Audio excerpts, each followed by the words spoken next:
Belas ada Pak, ada sekitar 10.000 Pak. Seorang leader yang punya usaha dan masih mengatur level terbawah itu bukan karena dia kerjanya bagus, itu berarti ada loophole di sistemnya. Pemimpin itu tugasnya bukan ngurusi hal receh, bro. Pemimpin adalah ngebuat mind mapping, plan short, mid, dan long, dan ngebuat delegasi serta hierarki organisasi. Kalau dalam sebuah perusahaan pemimpin masih ikut campur di sisi terbawah, berarti yang salah adalah SOP hierarkinya. Pemimpin ngurus yang paling bawah tuh nggak boleh. Tahu nggak, sebetulnya setiap hari itu kita sudah menerapkan ilmu manajemen, bahkan tanpa menyadarinya. Loh, kok bisa? Nah, mulai dari mengatur uang, menyusun kegiatan harian, hingga berbagi peran saat di rumah atau pertemanan. Nah, jadi manajemen bukan hanya milik para direktur perusahaan, tapi keterampilan hidup yang dibutuhkan oleh setiap orang.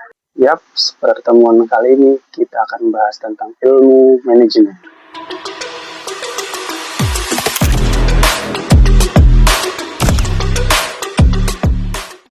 Secara teori, manajemen adalah proses mengatur sumber daya untuk mencapai tujuan organisasi secara efektif dan efisien. Di dalam ilmu manajemen terdapat 4 fungsi utama, yaitu perencanaan, pengorganisasian, pengarahan, dan pengendalian.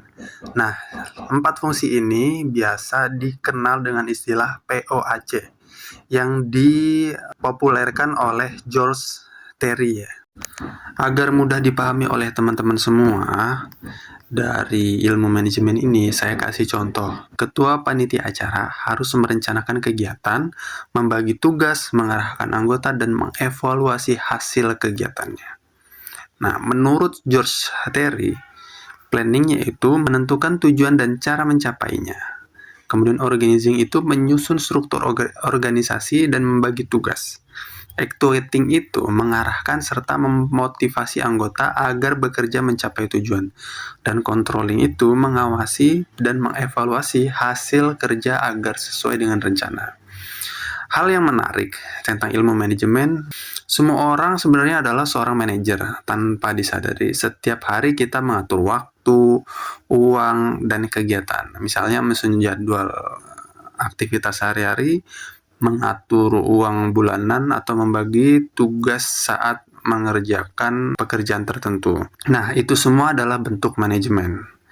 Jadi manajemen juga bukan hanya untuk perusahaan. Ilmu manajemen digunakan hampir di setiap bidang seperti pemerintahan, organisasi, bahkan dalam kehidupan keluarga. Manajemen bertujuan membantu organisasi mencapai tujuan secara efektif dan efisien.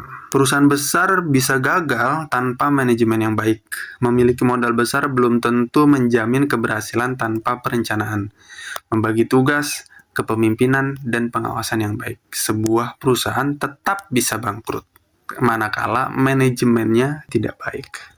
Manajemen yaitu perpaduan antara ilmu dan seni. Disebut ilmu karena memiliki teori dan metode yang dapat dipelajari. Kemudian disebut seni karena membutuhkan keterampilan dalam memimpin, berkomunikasi, dan mengambil keputusan sesuai situasi. Jadi secara general kamu udah paham tentang ilmu manajemen.